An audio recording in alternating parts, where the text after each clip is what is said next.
Good evening, everyone. Good evening, good evening, good evening. This is your latest episode of Think About It with your host, LaWanda DeShazer. And as always, I just want to thank everyone out there watching for your time. If you're with us live and if you're going to catch the broadcast later, we just still thank you for your time. But you could be anywhere, but you're here with us, and we appreciate it. Tonight, we are going to have a much needed conversation in our community. I have some special guests tonight with us, Miss Liliana Rivera, Miss Jasmine. She didn't put her last name up there for us.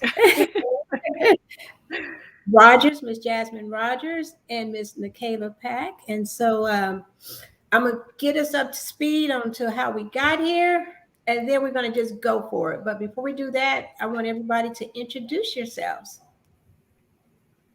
And we can start with Nikayla. Okay. Hi, everyone. My name is Nikayla Pack, and I am a community member here. I've worked in the Kansas Department of Direct Corrections. I worked for a program within the juvenile corrections, and so I am happy to have this conversation and share what the task force is doing.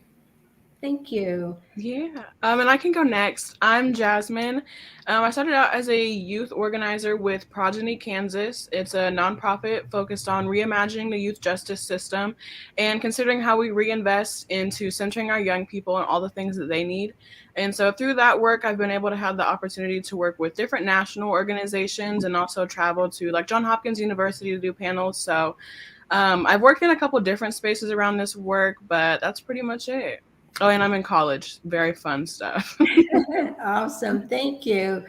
And Miss Liliana. Hi, I'm Liliana, and I primarily work with the NAACP Youth Branch and other small grassroots organizations in my community. I'm a senior at South High School, and I also just recently turned 18 a couple days ago. So exciting, and I'm happy to represent our youth on the community task force and other issues that are going on in our community. Thank you. Awesome. Awesome. So again, we are here today to talk about the community task force that was put together here in Wichita, Kansas. And as most everybody watching is probably aware, we had a young man that was 17 years old who was living with foster parents, and there was a call for help. You know, there was some things going on. The family made a call for help, and unfortunately, that call ended up in that with that young man losing his life. He was in the JIAC system, the juvenile intake facility. He was first picked up by the Wichita Police Department and then taken to the juvenile facility, but he never made it back home. And so after that incident happened, and we can talk about that a little bit more, but after that incident happened, there was a Cedric County / City of Wichita Community Task Force that was put together. And the task force, I believe, was charged to look at what happened and what didn't happen and what measures should be put in place so that we can make sure in the future when someone is in a crisis mode or there's a call for help, that person makes it home alive, especially a juvenile. So with that being said, Nikayla, I'm going to start with you, and you can maybe summarize what the task force is in your own words. Yeah. So, well, thank you for allowing us to have this space to have this conversation, and happy birthday, Liliana. Thanks for being here with us too. So the community task force, I actually came in 3 meetings joined, but I had been watching and sending my questions through Facebook, but it came to be a joint venture to review the youth correction system and standards. And so with that, we're tasked to recommend system improvements and changes of DCF standards, WPD, and then the youth corrections. So we review the circumstances and the details of Cedric Lofton's case pertaining to the system standards and policies and procedures. And we've received I think just right around 31 documents, reports, policies, FAQs from questions. So there's a lot of material that we have to go through, which you can find that on the Sedgwick County's website, Community Task Force. Our agendas, our meeting minutes, videos, all the reports that we've received are all available to the community, along with an email that community can send in and we all would get. So that's a little sum of what the task force is tasked with. Great. So Jasmine, you said that you've been doing this type of work for a while. So your work leading up to this task force, have you noticed or can you look back onto the things that you've done before, right? And so now that on this task force, is it like you know the things that should have been done or the things that should be done? Is all this standing out to you like, I knew it. I I thought think I so. haven't been doing. Yeah, sorry. I think my Wi-Fi cut out. So if I talk over you, I apologize. But yeah, I think in doing the work I've done with Progeny for 2 years now, it is a very mix of frustrating emotions, knowing that a lot of things that Progeny has advocated for and really outlined in some of our research reports, if we had been taken seriously earlier on, if some of the policy recommendations that we've been making for years have been adopted, we likely may not have had this situation where a young person died at JIAC. I mean, these are some of the same facilities that we asked to be looked at with a heavier microscope to really see how young people are being treated and how we can change that drastically to prevent things from like this happening. So I think the work I did before this task force definitely adds another level of disappointment and frustration that young people not being listened to when we say the things we need is also exactly what led to what happened with Cedric.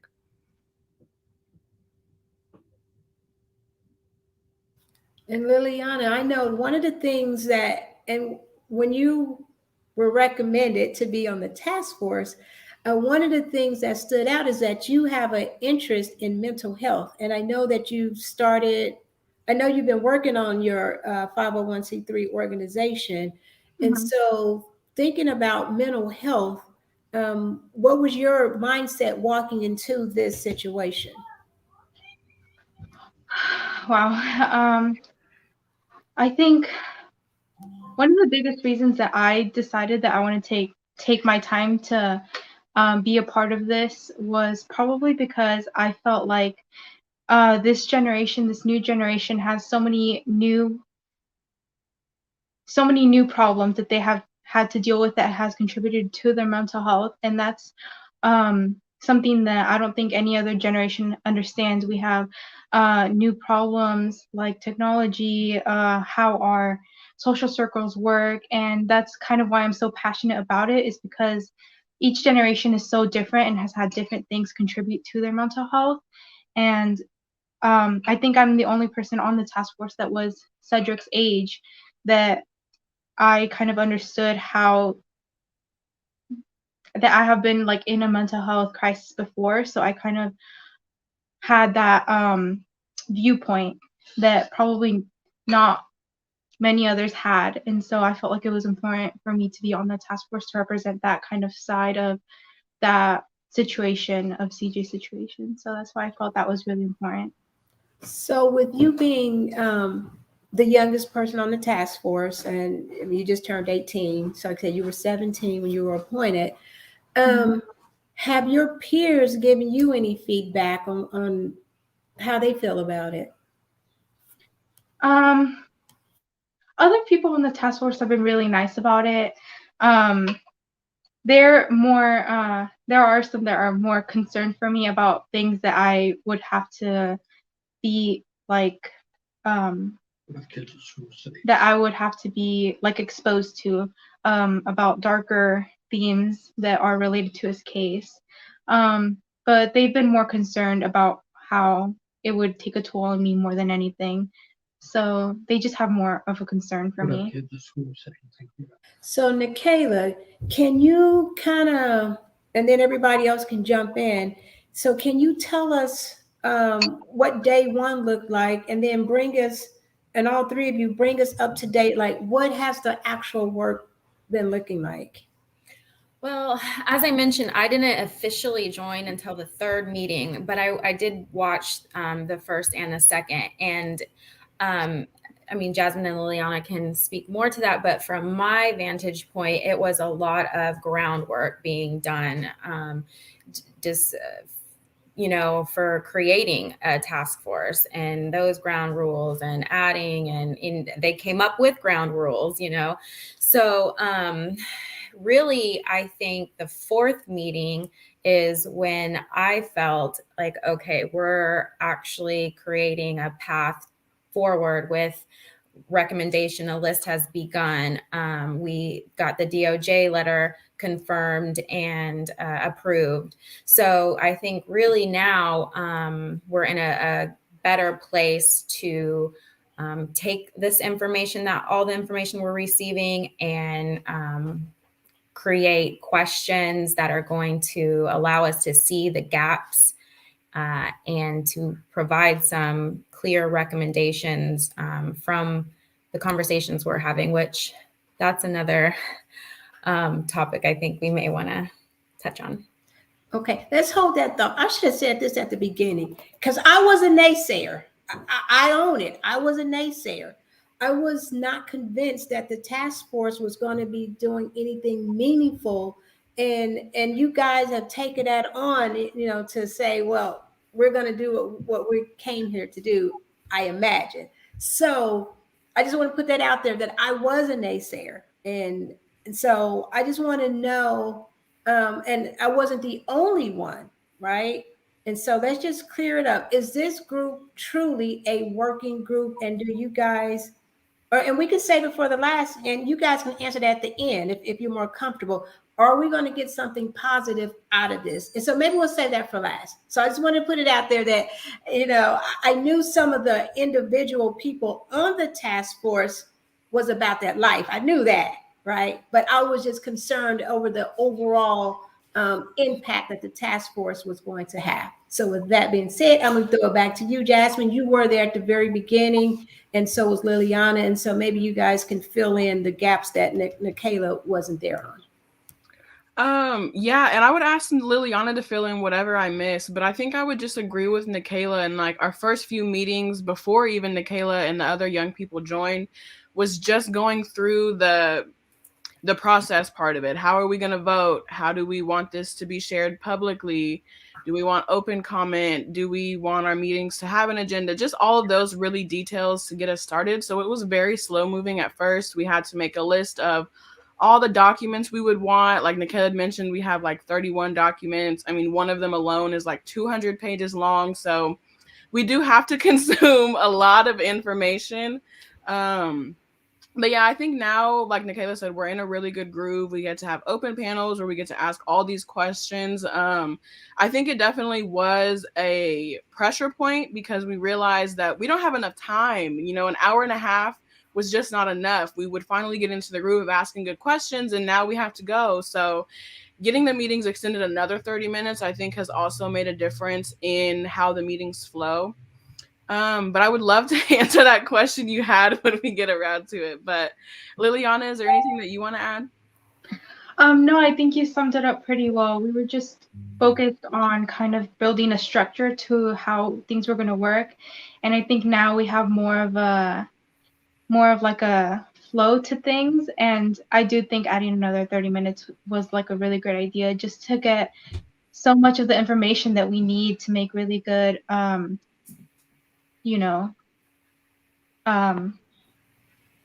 just do it without feeling rushed. Right. I mean, I was up to say an hour, but I was like, maybe everyone doesn't feel that. So I just said 30 minutes, but I'm up to be there for 3 hours. I think it's, there's a sense of urgency and it's an important issue that I'm willing to devote that time. But yeah. So originally, was it scheduled for 8 weeks?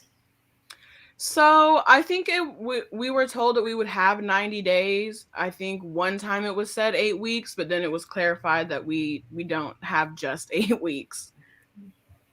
Oh, so this could go on as long as it's needed. Yeah. Oh, good. So I think they are at least that the powers that be at least hope that we have some sort of policy list, but we have no deadline.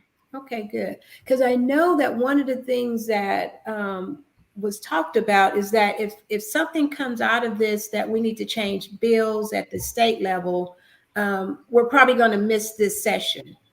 Yeah, at least statewide, because our session's almost over. But I think there was another sense of urgency that, like, even within this budget cycle locally, what can we get changed? So I think that also goes back to the answer I had to your question, is that, you know, the task force can make all of these policy recommendations. We can do all the work and make out this detailed list of all the things that we want to see change. But the even more harder work than what we've already been doing comes after the task force. It comes when we go to all of these officials and tell them, this is our demands and we need to see you take them on. So I think that's another part of the task force that we have yet to see. Okay. So one of the things that I have been talking to Senator Aletha Faust about for the last, I think, 2 years, and it's her baby, we really have been trying to get a lobbyist down in Topeka so that we do have somebody that can really talk to the needs of, I like to call us grassroots people, right? And so that we can know what's going on, we can know what bills are being moved forward, and more importantly, what bills should be moved forward, right? And so if anybody's out there watching us, we're still looking for that right person that can represent grassroots, a lobbyist. So again, if the task force come up with some ideas that need to go to Topeka, we need to make sure that we have somebody that can champion those ideas, you know, on that level. All right. So one of our commissioners, Mr. Jim Howell, and you know, I know him, worked with him, know Mr. Howell. And so I know that in our some of our earlier meetings, he was all for taking another look, another set of eyes into what happened, right? And how we can make sure it doesn't happen again. And so the task force, you guys came up with sending a letter to the DOJ. And so I read an article last week when he said, time out, that's not what the task force is here for. So, you know, we're not going to dissect what he said or didn't say. Tell us, how did the task force come up to the agreement that a letter needs to be sent to the DOJ, and what was the letter talking about? Well, actually, there's 2 commissioners now that have backpedaled and pushed back on that. It's not just Commissioner Howell. So that's really unfortunate. Commissioner Meissner. Yes. Yeah, it's really unfortunate because, as Commissioner Cruz reiterated and reminded, this was a community task force put together with no constraints, no meddling from the commissioners. So yeah, that's unfortunate to see that one word review versus investigation is retracting their support.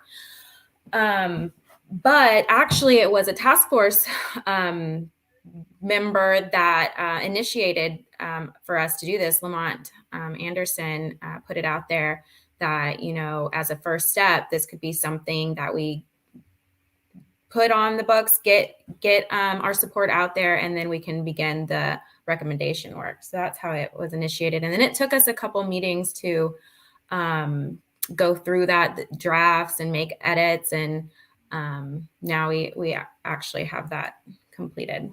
Yeah. I think one thing that I have been thinking about through this whole DOJ letter process is that, again, we don't need the commissioner support to send this letter. It's more of a optional, you know, our task force is supposed to act independently. So regardless of whether they send a letter of support, we've already sent the letter to the DOJ. So I think it definitely is very telling of those commissioners who have backpedaled that, you know, they're all for a review, but when we talk about investigating their own, they can't do it anymore. So right. I think I'm very proud of the fact that we have this DOJ letter finalized. You know, it's one of those very first direct action steps we could take, like Nikayla mentioned.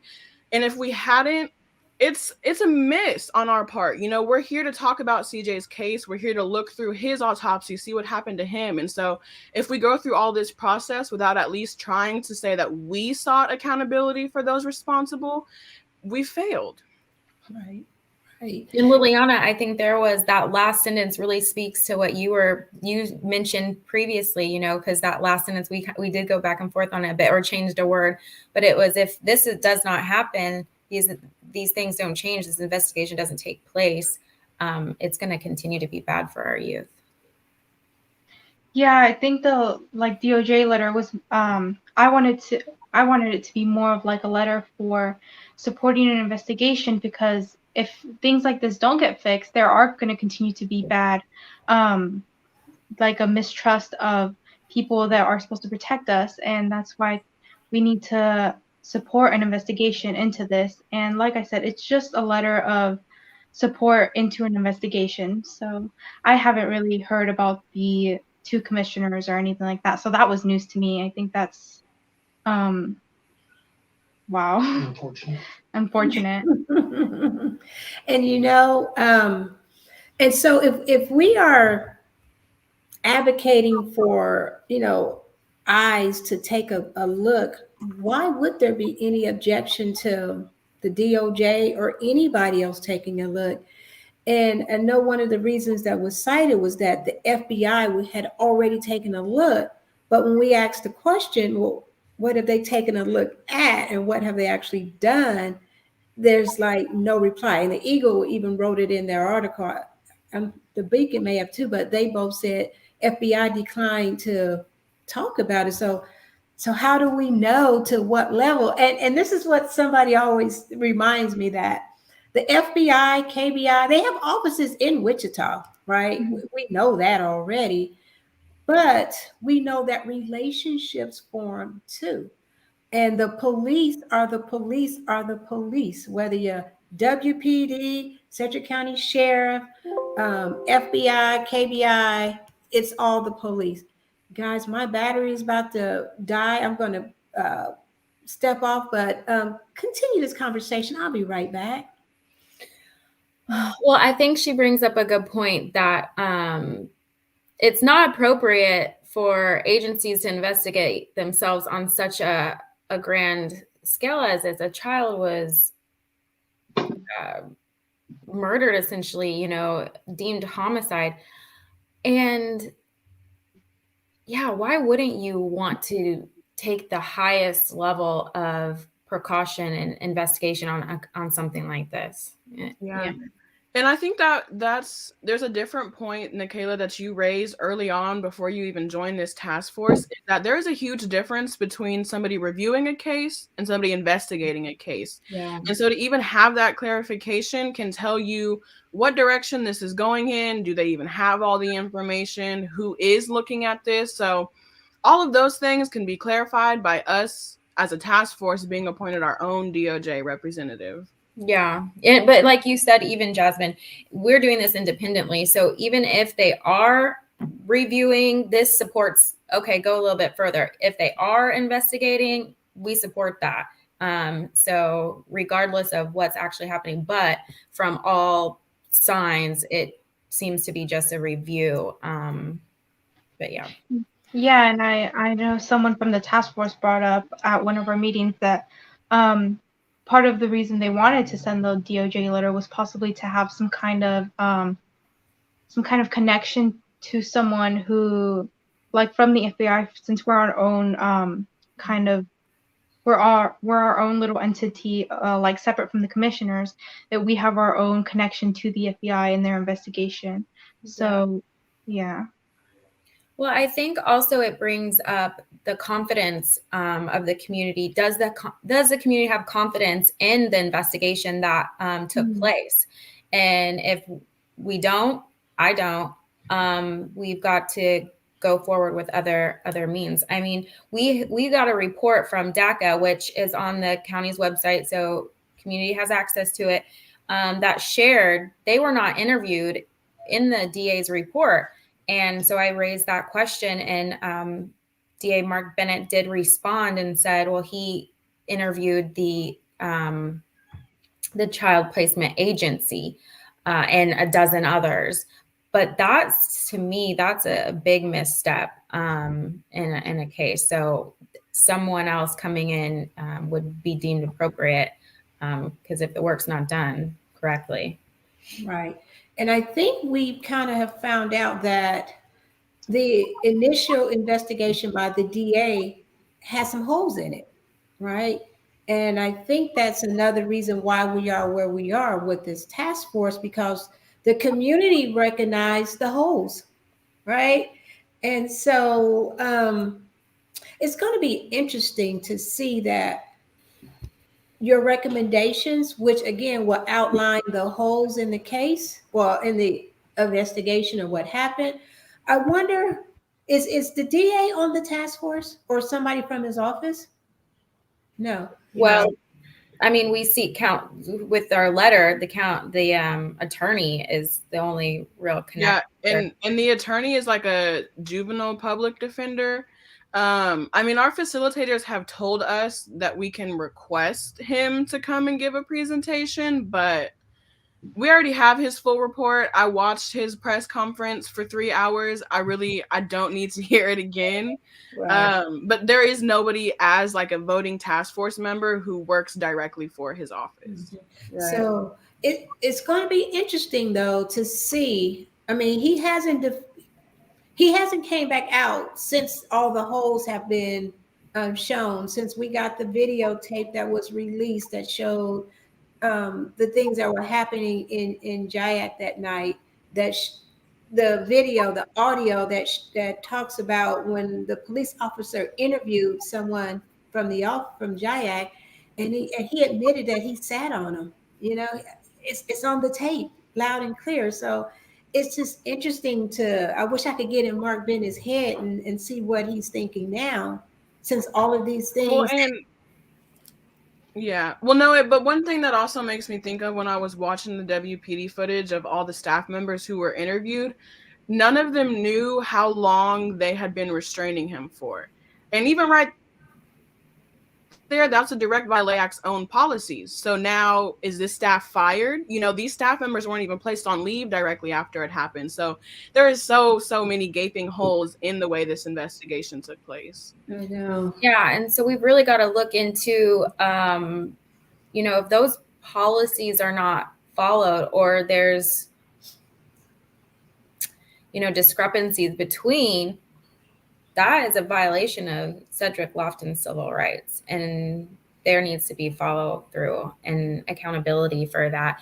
And for this joint task force, county and city, to support the work that we're doing is important for our city, for our county. So, with the city council officials, I don't think we've really gone into that area as of yet. We are more focused on, the work that we need to do, but I think that is another layer. There's so many layers to this. So many layers.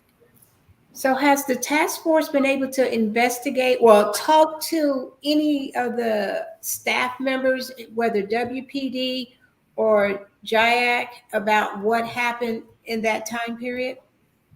Yes and no. We don't have access to the direct personnel that were involved, but we have had WPD emergency communications. We had the 911, DCF, St. Francis. And then I think JIAC is like our next 2 weeks. So not this week, but the 2 weeks following is when we'll have the opportunity to either tour JIAC, interview the staff, but I highly doubt they're going to bring the staff who were there that night.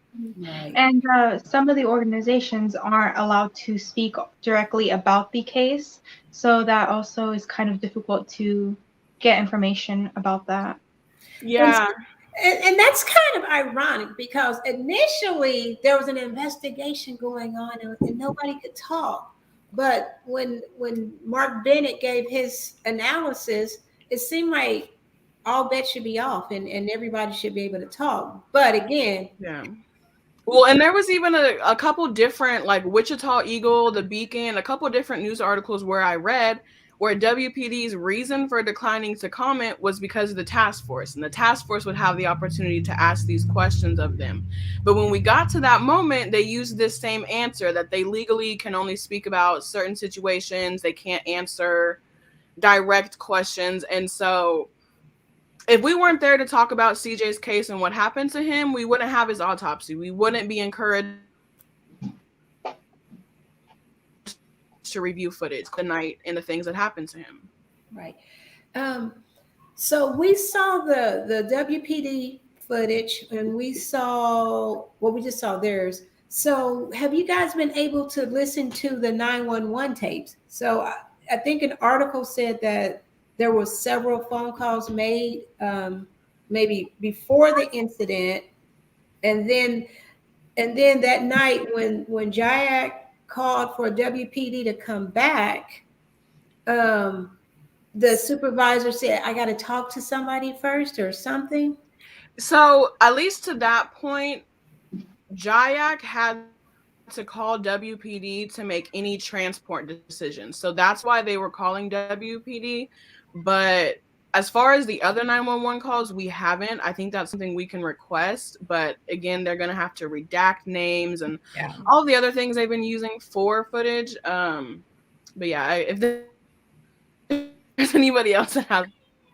Well, so yeah, we haven't requested that. That could be something we request, but I actually queried some information before joining, and so I do have those, and I did listen, and it's clear. The transcript says, caller requests calm care mental health assessment, paranoia.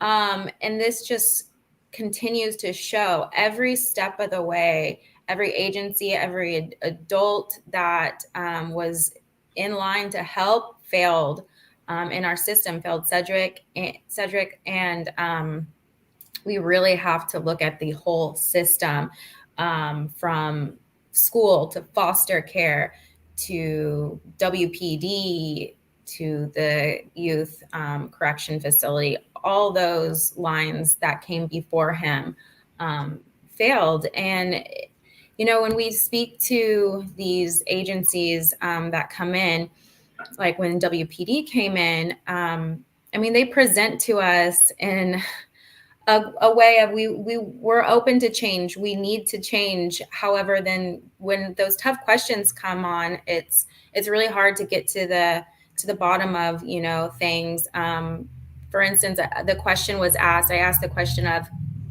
was there another option besides detainment? You know, could there have been another option? And then, you know, as we get to it, someone else on the panel mentioned that, well, they've called ComCare before. They have access to do that. They can, you know, de-escalate all these things, but that's not what happened. A whole hour went by and nobody called ComCare. You know, no one called the crisis line. So it's just, we've got to see exactly where in our system, and people are the ones that implement policy. So you've got to look at that as well. We can have the policies all day. Yeah. And I think another thing that makes me think about is we can have all of the policies in place, but culture eats policy for breakfast. So we can have policies that sound great, look great on paper, but if there is a culture that goes against those policies, it's harder for us to change those with recommendations if we're not given the honest answers that we're asking for. Right. Yeah. So one of the things, and you guys know that, and I'm trying to be neutral here. So one of the things that that I've often said is that the best way to change a culture is to hold people accountable. And so if some steps, some policies were not followed, somebody's head should have been on the table. Even if the DA didn't feel that it was strong enough to criminally charge someone, jobs should have been lost at the very least, you know? Yeah, there needs to be some kind of consequences, you know, in the work I do and in trying to convince legislators about how do we treat young people differently? How do you think differently about the way you treat the young people around you? I always get this same comeback that, well, young people need consequences. Young people should be held accountable for their actions. Consequences. But where are the consequences for the adults who are involved in the mistreating of young people? So that's another thing I think of also. There should have been some form of consequences, fired, suspension, things that don't involve paid leave. I mean, anything at all. Right. Right. Because when you get to go home, on admin leave, what's you're not losing anything. You still got your pay, you still have your job. You actually get a few days home to just kind of relax and maybe get your story together. And so yeah, I'm a big proponent of accountability, and that's obviously what was missing in that time period. But um have you guys requested information, and I think you have maybe, about any other situations? And Kayla, I know you put a call out to the community to speak up. If you've had any other young people that had some situations in county facilities.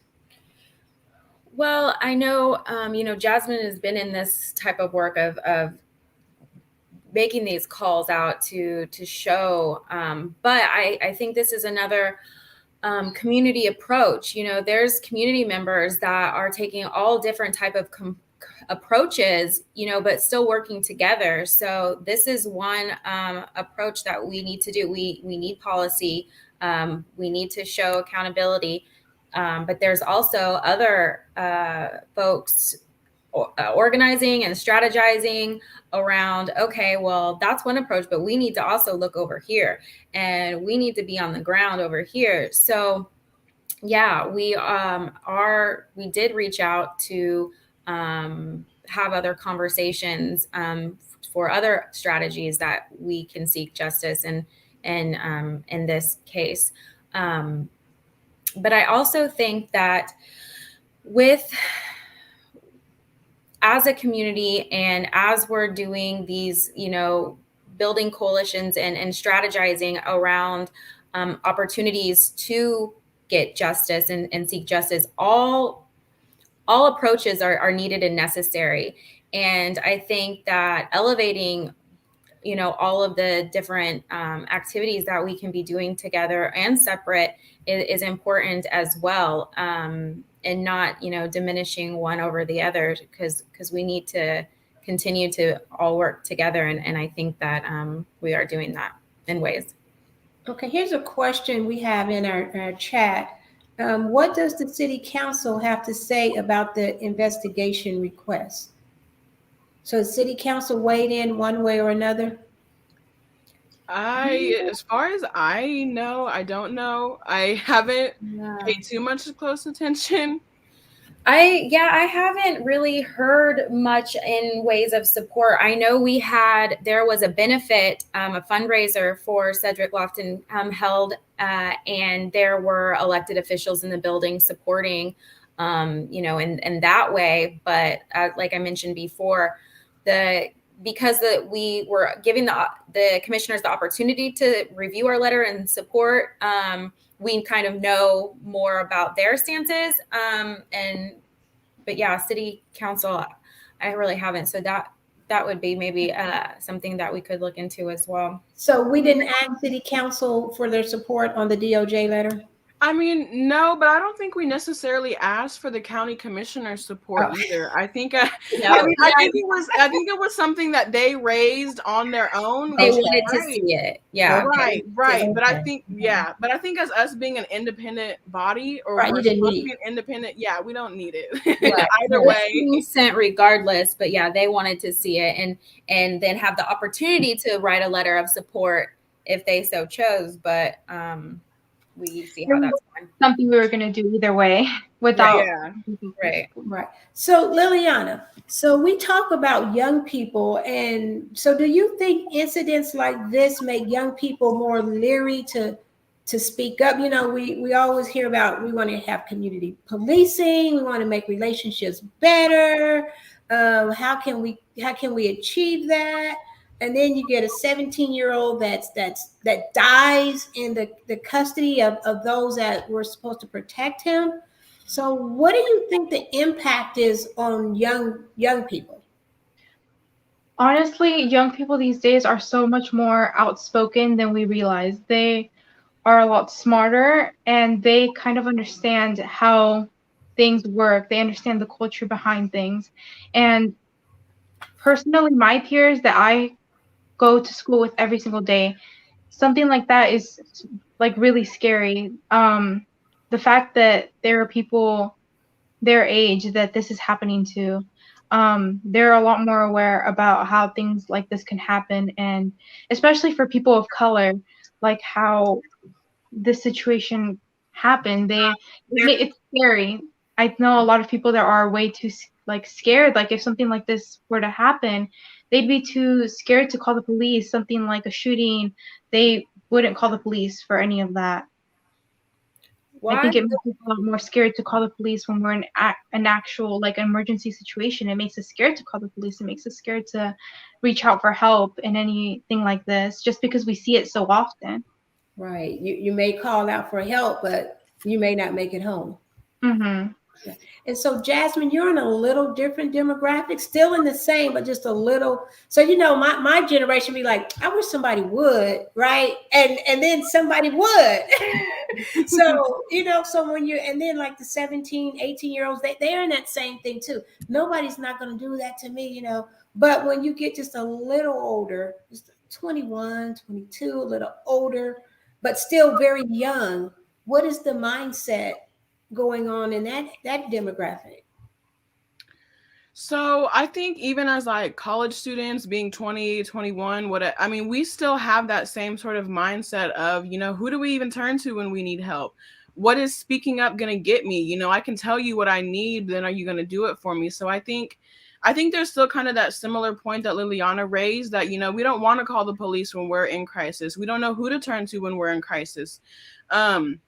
And I think it starts, like Liliana said earlier, you know, still being in high school, her being the youngest person on this task force is a unique experience. You know, even high school kids, they're told that, you know, you have to be planning out your future. You have to figure out what you want to do for the rest of your life, but you still have to ask for permission to go to the bathroom. So I think being in high school and really having that experience is so important to have on this task force, and really realizing that whether young people are in high school or college or even middle school, they see the world around them. They're always observing and absorbing the things around them. And so they have to have ways to express that. You have to give people and young people the opportunity to tell you what they need and actually bring that to life. But not only just listen to young people, but making sure they're being cared for. So, you know, when you're in positions like this, are you prepared? You know, is there anything you need support wise? You know, where do you turn to, like Liliana raised? You know, her peers are worried about her. This is very triggering stuff.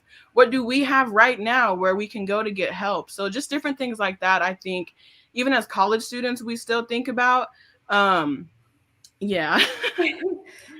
So I'm in the chat again. And so has the task force taken a look at the stand your ground claim that DA Bennett cited for not pressing charges? So I know in the beginning when we made like our wish list of information, we've asked for a copy of the full stand your ground law because there's like an excerpt of it in Mark Bennett's report.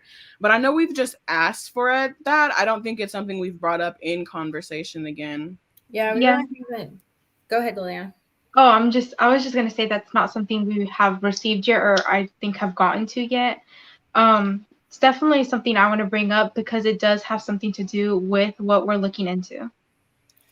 Yeah, I think we can dig a little bit more in there and support the legislators that have been outspoken about, you know, it not being used in its intended law form. But I also think that, you know, Bennett used that as a shield in a way, because he could have still sent that to the judge with charges and then let the judge and the jury do their job. He did not need to hide behind that. So I think, yeah, we do need to look at that as well. But we need to also, and what the conversation was just previously, I think we really have to look at our systems and the way the transactions happen and the culture. You know, Jasmine, you mentioned, how are we treating our people that are in our community, and how are we looking at them? And we really have to look at that in a real way, because these policies can be changed, they can be amended. However, the thinking, the trainings, those things that are being instilled and also the environments that we are creating and the resources. I mean, there's different resources for generational poverty versus situational poverty. And we've really got to, tackle that. And then why, someone else on our task force brought up, why do we even have police forces? How are they created? And we need to know, that history to really tackle the issue and then see these systemic challenges and really call them for what they are. I mean, racism is a public health crisis, and it has lasting effects, and we are seeing that day in and day out. So we've got to address that at the same time. So it's a lot, it's layered, and we definitely need community to be engaged. So this is great to get information out and hopefully be more engaged in that way. Right. So definitely the task force probably needs to stay in place. We'll just put that out there, because there's a lot of layers, like you just said. There's a lot of things to look at. There's a lot of things to consider. And I would even like to see, me on the backside, if the task force can stay together and then look at going backwards.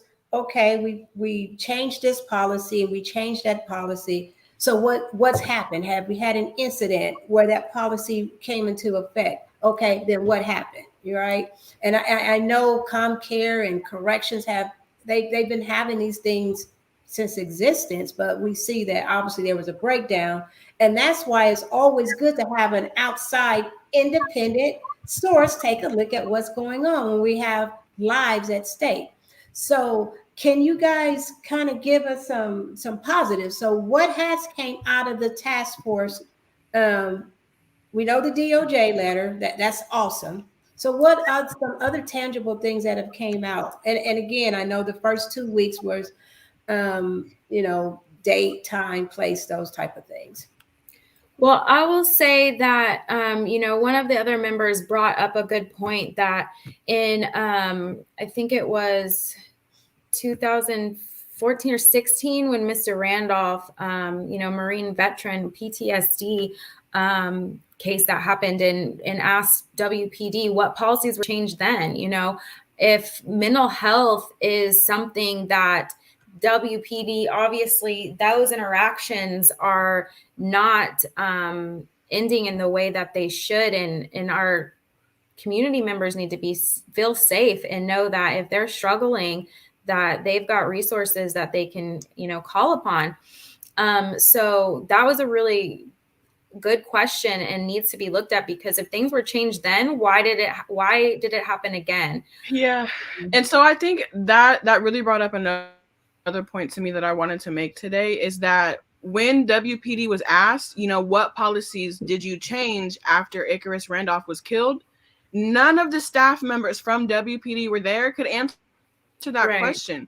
So here we are 8 years later, and the same situation has happened again, and nobody can name any policies that were changed. Icarus Randolph didn't even get his own task force, let alone justice for what happened to him. So we're here again seeing these exact same things take place, and we aren't getting real answers. Mental health resources isn't obvious, and we need them across the board for young people, for older people, for college students. I mean, wherever you land, you need mental health resources. Right. Yeah. Go ahead. I was just going to say, our brain is the faculty that allows us to make a living, to be productive. And so we've got to put resources into that to have a healthy community. And on that panel, we did have 911 dispatch there, and she shared, the question was, what do you, think could change? Or, and she shared that, we're told when we're in kindergarten, call 911 if you have a problem, and that sticks throughout life. So, we're calling 911 when we have crises, and they only have 3 areas to dispatch: WPD, fire, and EMS. Right. So where do all those mental health calls, come in that do not need law enforcement, but that's who it gets sent? So there's obvious room, but then it comes back to money and legislation, and we need money for these. It's just what our county, what our city, what our state prioritizes and allocation of funding. Well, we can get funding for shot spotters. We can get funding for license plate readers, and we're gonna have a different talk on that one because and the drones. Don't forget the drones. I'm ticked off on the vehicle tag reader, but that's another story. No, I'm gonna say it right now. We were told that the readers would only be used in the case of a car being stolen, and you could easily find the car. It was a pilot program, and that's what we're supposed to do. So and Nikayla, I'm telling the truth. I'm in meetings and I'm here. Oh, the vehicle tag reader, we were able to catch this, and we saw somebody doing that, and they were doing this. And so I'm like, wait a minute. We were told, because one of the things that we were worried about is that we all have relatives and we all have friends, and they do things that we don't do, and we may not know what they're doing. So if I go over this person's house and now my tag is on the radar, I'm feeling some kind of way, right?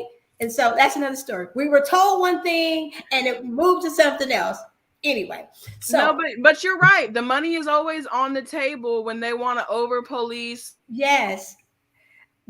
When and I'm all for community policing, but do we really need police on horseback? I mean, I'm just asking. And really, it's a different conversation.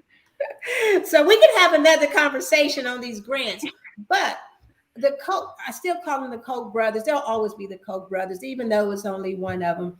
But the Koch Foundation at one point was really interested in, allegedly, in the criminal justice system and how to make it better. So maybe, again, this task force can't do everything, but maybe that's something that another group can look at. Maybe they could fund a 311 or we got 211 or something else, that other number that we need to call when we're in a critical situation. So I'm just throwing it out there. I think that's a good idea, but I think 988. Yeah. And I think another point that Nikayla raised about, 911 needs more tools to dispatch. WPD has made it clear that they don't want this social worker role. They don't want to take these mental health calls. EMS may not always be available. So there needs to be a whole other set of people that we can dispatch for mental health emergencies. Right. Yeah. So I'm looking at a comment from Tracy Mason, and he's saying that it's time for community activists to close the gap between LEO and the community. Grassroots programs need more involvement at the spot on the crisis. So yes, and I know all of us belong to grassroots, all of us, and we know the work that we can do, right? But it does take money. It takes funding to do some of those things. And a lot of us have came out of pocket and we've done what we can do, but and again, this is going to be another topic on think about it, is this whole concept of unity. How do we really achieve unity, and we can make sure that these things that need to happen. Like I said, we need that advocate in Topeka, right? The grassroots advocate. We need the advocate that is willing to meet with the WPD. We need to, so many things that we all can do. But if we still do it in silos, we won't know what's going on. We won't know we're making progress. So I think to Tracy's point, that's something he even brought up in the task force when we were questioning WPD is, you all will bring grassroots organizations to the table. You will work with grassroots organizations, but what does it mean to actually work alongside them? What does it mean to actually call on a grassroots organization to de-escalate a situation? Right. What is that in the fields they do every day?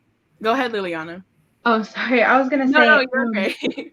I can't remember the name of the caseworker, but I think she brought up the point that the foster parent did call 911 and request mental health, like a mental health person to come out, and they didn't receive that. And I think that was also something that we didn't really we did go into it, but not as much as I would have liked. I'm not sure how that plays into into funding or anything like that. But I think that's something that the community task force needs to look more into. Yeah, I agree, Liliana, that I think that circles back to my comment about really looking at the thinking of the culture of our community, because when that foster father called 911 and when he called the foster case manager at first and was told to not allow the child to come in, if that's what information was shared to him, what kind of patterns of thinking, patterns of behavior, patterns of responses are being produced in that community for this type of environment to from start to all the way to JIAC happen. I think we really have to take a look into that. And it takes funding to have programs, yes. However, it also takes time and attention and the willingness to really strip down those layers and those perceived authoritative roles, and build community and build relationships and build systems that are actually going to heal and provide wellness and prosperity in ways that we just aren't getting or seeing. There's a lot of great people in organizations doing great things, but when we look at the whole system, it's not doing us right justice. And so, okay, so Trace is saying we should police ourselves. Nikayla, you already said we need to look at the history of policing, right? And then Miss Karen is saying that there's a shortage of police. And so I think we all recognize to a certain extent we need something, right, to help us maintain a society that we all can live in. Then, 2020, the cry was disband the police, right? And some people found that term offensive, right? But if something is broken, if it's broken, it's okay to do something different, I think, right? I think maybe it's time to do something different. One of the groups I'm in, we were working with WPD and the FOP to try to get some things changed. And getting the FOP contract changed was like a non-starter, right? It was like, it's a non-starter. So if you have an organization that comes out with a non-starter, to me, that's a red flag, because we all are supposed to evolve and grow and change. And if you have an historic organization and we're not changing, that's a problem, because that means the culture won't change. And if that organization is designed to protect us, right, and to serve us, they should evolve as we evolve. And I think, Jasmine, you or Liliana said it, when we're in school, we're told to do this, do that, do this, do that, right? But we're also told to grow up, act mature, do this, do that, do that. But then when we go to these historic organizations, they won't change. And so you guys are looking at policies that have been in place that were obviously violated, right? And nothing happened. It's a whole paradigm shift that needs to happen. It really is. We don't have to continue these systems just because they've always been this way, just because we've had this, I don't know how you want to phrase it, but we don't have to keep doing what we've been doing just because we've been doing it. Well, isn't that insanity? Yeah. And that's something I've heard other Oh no, she froze. So legislators and commission, I think it's one thing that Nikayla talked about is even, go ahead. No, you just froze for a second. Go ahead. Oh, no, I was just saying what it makes me think about is, systemic racism is not just ingrained in the police department. It's ingrained in our court systems. It's ingrained in the foster care system, especially if you look back at how do we even get a foster care system? from the 17 and 1800s, it's because they wanted a reason to take poor kids away from their parents. How is that still happening today? So even just things like that. But I think also what you were talking about is, what does it mean to actually do something different? You know, if there was a hospital in town that was known for killing patients, we would look at that hospital differently. We would examine that. We would have to start from the ground up and redo that. But when we're talking about a police force that interacts with people on a daily basis, all of a sudden we shouldn't ask questions anymore. Right. And leave them alone. They're doing a great job. And, you know, some have done a great job, and they have. But they're also trained with this mentality that it's us versus them. Right. So how do you undo that? That's where the whole paradigm shift has to come in. And that's really where systems have to be disrupted. We cannot just continue. Obviously, we cannot continue. If policies were changed back in 2014 or 16, and this still was able to occur, something has to be disrupted in a real way for our community to begin to see real change and real holistic outcomes for our youth. And I do know that I'm picking on WPD only because they're our first line of defense, period. And so I do know that their budget has been increased 2 years in a row, right? But then they also said that they aren't mental health professionals. They also said we're getting called to go places where we shouldn't go, right? They said that.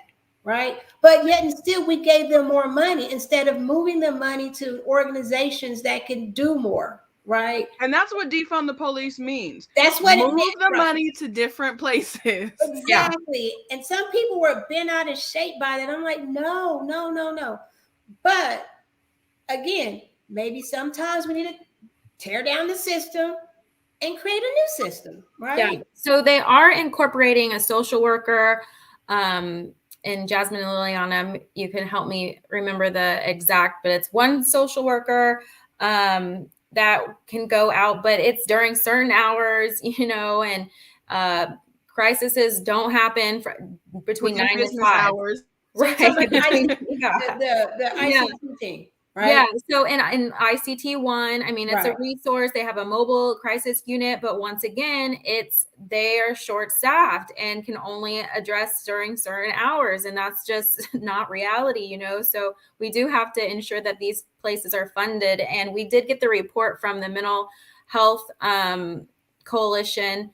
And that's what it says. We need social workers. But also, once again, that goes back to the culture, because are social workers wanting to work at DCF? Are they wanting to? I just was at a neighborhood walk and she was like, you know, I can't because we don't have the resources and we're not getting provided what we need to do our job. And it's me there, like, I think she said 12 to 16 hours just by herself. You know, that's not the way that we are going to retain and get more social workers in these spaces. We need them. So we got to look at that. You know, a conversation that was held a few years ago, and Commissioner Cruz said it recently, is that, you know, we can't find people to work these jobs, right? And so I think that COVID showed us one thing, that people no longer want to be underpaid. They'd rather stay home than to be underpaid.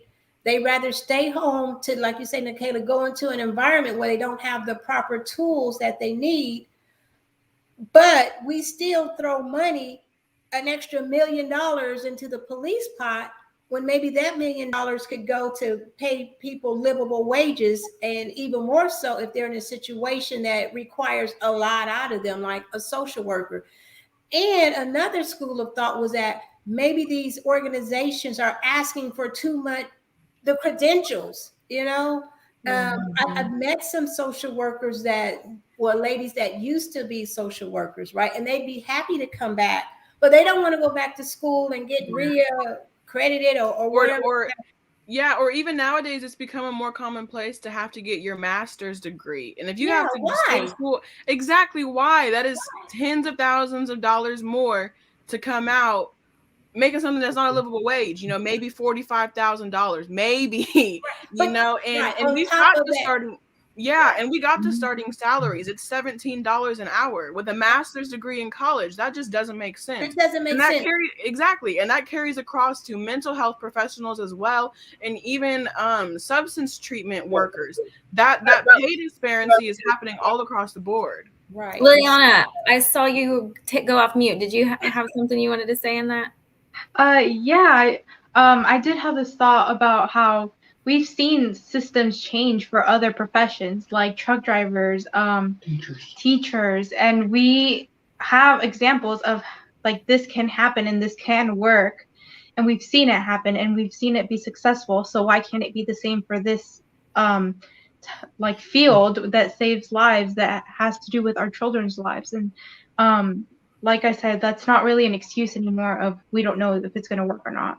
Yeah, really great point. I think that goes back to then, our electeds, our city, our county officials prioritizing and funding. But then I also think, if we're funding these agencies, these departments, I would like to see, if they want more funding, I would like to see them, all have to take implicit bias test training, have the metrics show that why are a higher percentage of Black kids going into being arrested in JIAC? Why is there with the Racial Profiling Advisory Board, why is there, what is it, Luana, 2-3 times more tickets being given out to Black drivers? Yes. I want to see those numbers and really check those patterns of thinking, patterns of behavior, and patterns of responding if they want more funding. I really think we need, Right. And to go with that, so people that are in those positions and they know, they see the disparities, they know the discrepancies, they know these things, but they won't speak up. That drives me crazy. And so if you're you out there listening to me, if you're in the driver's seat and you can affect change, but you choose not to, you'd rather just get along, then please step down from those seats. There's too many grassroots people out here that is willing to do the work, and sometimes you have to have that title, right? Sometimes because of the way our structures are, you have to have I'm with da da da da, or I'm with da da da da to get those doors open. And so if you're out there, you have a seat and you're not using it effectively, it's okay to step down. If you're an elected official, and Jasmine, your age group, Liliana, it's time that we elevate you guys to those seats, or at least start the training. And that's what, I don't want to talk about any other groups, but that's one of the things that I really have been trying to do when I work with young people is, and Marquita's out there and she has too. Our young people, you have voices that need to be heard, but sometimes you got to be in the driver's seat to be heard, which means you got to run for an office. I know a lot of people keep saying, have been saying voting doesn't matter, it doesn't matter. But if you look at everything we've talked about tonight, every single issue, it comes with somebody in an elected position that gets to make decisions, period. And so we've got to get people, like-minded people, in those seats, right? And it starts with us training our kindergartners, our middle schoolers, our high schoolers, training them to move in those positions. I know everybody's chasing the bag. Look, I'm chasing the bag right now too. Everybody's chasing the bag, but you know what? It's a scripture, but it says, what does it do a man to profit, to gain the whole world, but lose your soul? How can somebody that has the power to do the right thing and don't do it, how can you look at yourself? Look, I'm religious, so I believe there's going to be a consequence somewhere down the road, but it doesn't matter if you got the bag and everybody around you is doing bad, Nobody can go to the Louis Vuitton store with you. Nobody can go have that $100 dinner with you if everybody else around you is suffering. So, yeah. I think that if young people, if anyone in our community, civil rights are being violated, we have a huge problem, and it continues to happen, and mental health is not being taken serious.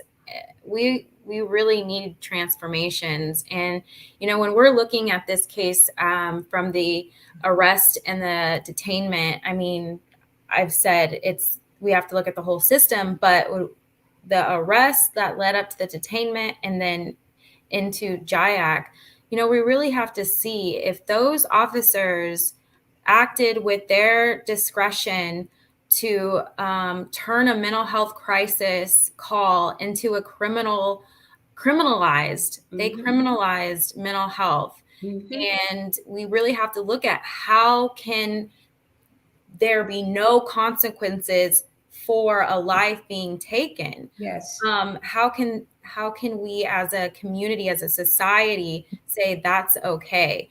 Right.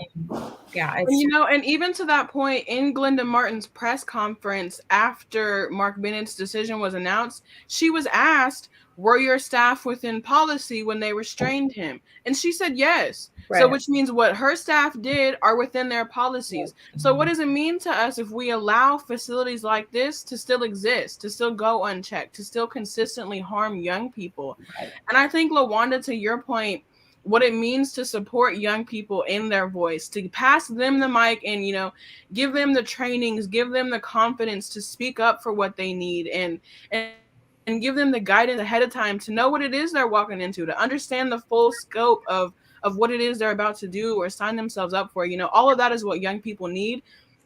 But young people also need to be given the same level of respect that adults give their fellow adults. So if you're asking a young person to come into your space and tell them what you need and ask them to help you do things, you have to give them that same level of respect, to listen to them and do everything that they're asking you to do, or you're just using them for the sake of it, to say you had a young person there, Yeah. but you're not actually doing what that young person is in their best interest to ask you to do. Right. And Karen made another good point, Miss Casey. While we are training our young people, because one of the things that irks me more than anything, and that's where I want to move in that direction, is that because I've worked with the county, I've worked with the city, I know which department to go to and who to talk to. But sometimes while you're getting your voice, you don't really know those things, right? But the 30 and 40-year-olds, you're married now, you got a kid or two. I get it. But you're in the position to still keep up the fight, right? You're actually in a better position because, again, our young people are still learning the ropes, right? 30 and 40-year-olds, you don't get to sit this one out. You don't get to sit it out. We have, and I don't know all the demographics. I know there's at least 40,000 African Americans in Cedric County. I know that. Why are there only maybe 150 people that you can count on that are speaking up for the violations that happened to Cedric Lofton? The whole city should be on fire. Wait a minute, somebody may misconstrue what I'm saying. The whole city should be mad and angry. And somebody told me that usually our anger lasts for like 10 days or something. We got to stop we got to quit jumping. Okay, this happened. Okay, that happened. It's enough of us to stay on all of these topics. Jasmine, you have been fighting to close these juvenile facilities. We don't need them anymore. They're not working. We see that foster care is not working. Now, we do need to have a safe place, and that's the thing, a safe place for our kids to go when their homes are no longer safe. But that's another conversation because kids that look like me get pulled from their homes when they don't really need to be pulled. They need maybe family counseling, family therapy, maybe. And one thing that Kayla mentioned is maybe they just need money. Maybe people just need real resources. Right. Just because you're poor doesn't mean you're a bad parent. Well, yeah, I mentioned that with the foster care. Foster families get money to take care of the foster children, and so if it was shared, the percentage, there's a high percentage of kids placed in foster care because of behavior, or their families don't have the means, that type of thing. So why not just give the funding to the family, the biological parents, to as a resource? And then we have to have the conversation about criminalizing poverty and the systems that continue to exacerbate poverty, and who, in Wichita, who's the higher percentage that is in poverty. And then we have to look at, racism again. So it's just the layers upon layers, and that, maybe why we aren't seeing as many Black folks in this. I mean, there are a lot of, like, as you mentioned, but stress, they are trying to pay the bills. Poverty prevents you from coming to fruition all, your true potential, so we have to have that conversation too. Right. And so I think this has been an awesome conversation tonight. Is there something, Liliana, that you would want to leave everybody with? But let me read this comment over here first. Us Doing Us had a conversation with WPD. I think we all have been having conversations, and that this whole community policing isn't working. And if you're going to have a community police officer, you can't move him or her. They get a promotion, cool, but you still stay in your community that you've been in, because what we've been seeing is that people get promoted and then they're moved to another community. And so your community policing starts all over again. That doesn't make sense, right? Yeah. It doesn't make sense. It really goes back to the relationships. Like, we're not saying all police officers are evil, racist, people.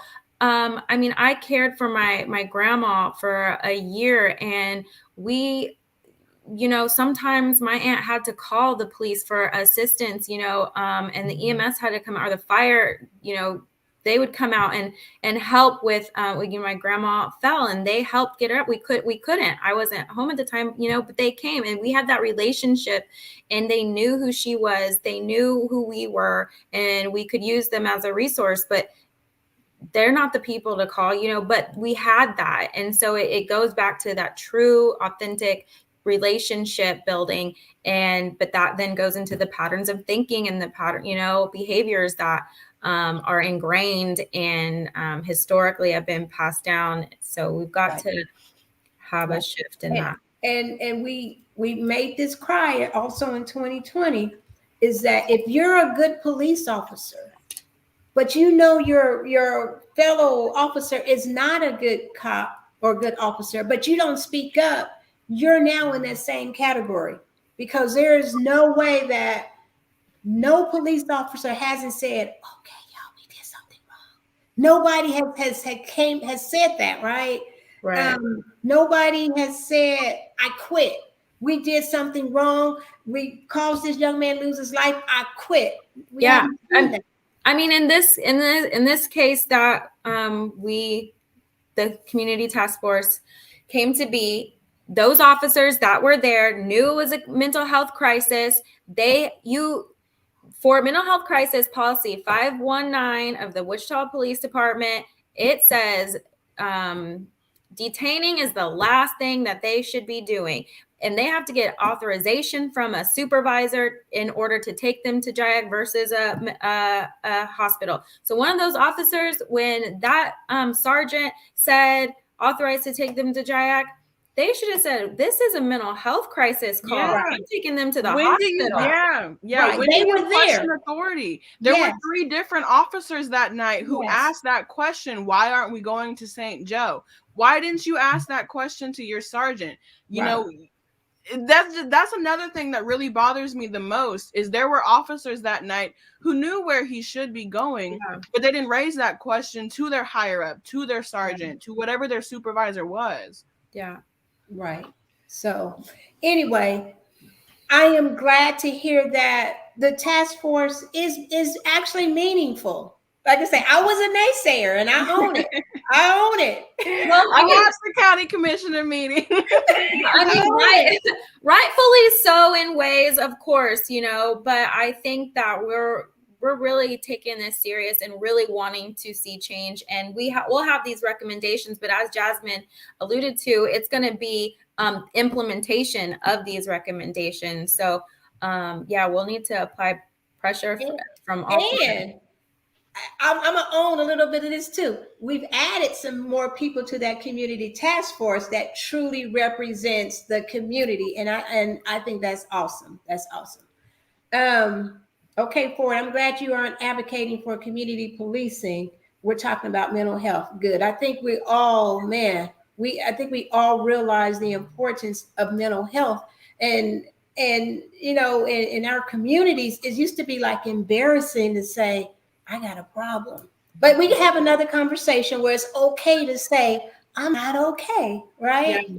Yes. Honestly, in this environment, these conditions, nobody is going to be okay. You know, I mean, with all that we are faced, it's definitely okay to not have good days every single day. And I think Liliana said it too, that with technology and social media, people are being exposed to things at an earlier age. And so I think that's adding on to why we're not okay. We're seeing these things, you know, you used to kind of hear about it, you read about it, and now you can literally go on Twitter or whatever, you can see what's happening across the world. Okay, so we are getting ready to wrap up. Before I wrap up, I got to do my public service announcement. Mandates are changing on COVID, and there's going to be a lot of, we don't have to wear a mask in different situations. But the one thing that I want to really advocate for is that all of us should do what we think is important for us. And if that means we still wear a mask every day, it's okay. Right. So I just want everybody to remember, do what's best for you that will keep you safe and your loved ones safe as well. So now we're going to go back around real quick and get our final thoughts. We're going to go back and start with Liliana, come to Jasmine, and then we'll end with you, Nikayla. Oh. You got the floor. Yeah? Yes. So my final thoughts are probably just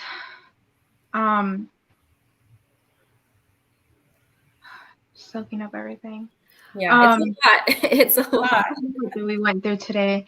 Like I said, probably my final thoughts are I probably have a lot more motivation and a lot more new information that I didn't know about talking to you two and to Lawanda, and hearing everyone's input. It's like I said, probably a really important topic that we're talking about, and just having everyone's input on that. And everyone has so many different experiences speaking to that topic that we're finding new information on. God. I think it's just a more motivating factor to continue the work in the task force. I would like it to be a little bit longer just because we have so much information that we need to look into. We want to be as accurate as possible with the things that we're recommending. So it's important to take our time to look through it all and ask all the questions that we need to ask and have that information to make those recommendations. That's probably my final thoughts on that. All right. Thank you. No, I agree. This takes time, and we need more time to do an effective job to really digest everything and give answers that we know are educated in everything that we've looked through. But I think if there's one thing I would leave with, it's that point that you raised, Lawanda, is there were naysayers in the beginning, and you were right to be naysayers. You know, we've seen so many committees or task forces or special committees put together that produce these reports, and then when we're done, they walk away. So I think to what I said earlier, you know, we can make our list of policies, but it becomes all of our responsibility to make sure that we are holding decision makers accountable to bring these policies to life and bring them to life in a timely manner, in a very rushed manner, not in a years down the line, but right now. And to really just realize the fact that this happened to a 17-year-old, this happened to one of our own young people, and that this can happen again, and that our young people need to be centered in all of the things that we do going forward. They need to be brought to the table and given the same level of stake in this as the adults around them. And that's how we see real changes. Absolutely. Thank you. Yeah, and I would just add my final thoughts are, the community task force is looking at policies and system standards, and this is an approach for the path, forward. But there's community. I just encourage the community to continue to work together on other strategies and approaches to seek justice. The community task force does have an email, like I mentioned, communitytaskforce@sedgwick.gov, that community members can share information, ask questions. If there's a policy that they think we should look at, and then it becomes accessible to community, I would just share that again. And yeah, there is definitely a sense of urgency. And I really would like to see us continue the momentum once this task force is complete and those recommendations are determined. Because as we can see, there has been missteps and just complete wrongdoings from START, DCF, WPD, to the Cedric County or the juvenile justice system. So within all those agencies, we know we're not being served how we should be. And so we've got to continue to be the oversight and make those changes happen. Awesome. Thank you. And so I want to thank you all for being on the panel tonight. Again, this has been a very needed conversation. And I thank you all for the work that you are doing on that task force. And I just want to let the community know that we all have a responsibility to step in when we see something that is not right. It's awesome that we have a task force, but like Michaela was saying, and Jasmine and Liliana, the rest of us can't just sit back and say, well, I'll let them do the work. We all have a responsibility. So whether it's this issue or another issue, it's time for us to step up. And like Jasmine said, don't wait a year down the road, or don't just go in your little small circles. Talk about it out loud. It's okay. It's okay.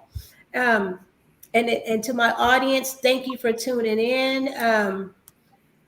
We got to keep having these community conversations so that we can know what needs to be done and how we can get these things done. And it's always a good thing to have knowledgeable people in our chats or on the conversation, so we know what to do.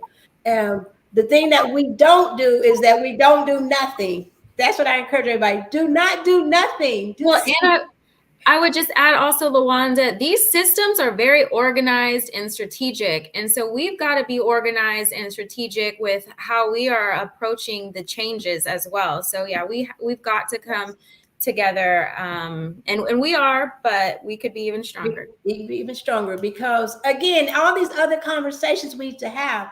Our schools are being challenged. We have school board members that are part of a group that have no business being on our school board, and that's another conversation. But again, they are organized and they like the things the way they are. And so those of us that want change, it's time for us to really step up our game, step it up. So again, thank you all for tuning in tonight. Thank you all that'll watch this broadcast later. Like it and share it, and ask yourself, what can I do to help make situations better? And remember, take care of yourself. COVID hasn't left. It's getting under control, but it hasn't left. So take care of yourself. If you need mental health help, it's okay to say, I'm not okay. It's all right, right? And so we're going to wrap this up. And I'm going to leave you with this. This is the show that is guaranteed that after you watch it, you will have something to think about. Bye. Thanks, Lawanda. Thank you. Bye-bye. Bye. Bye.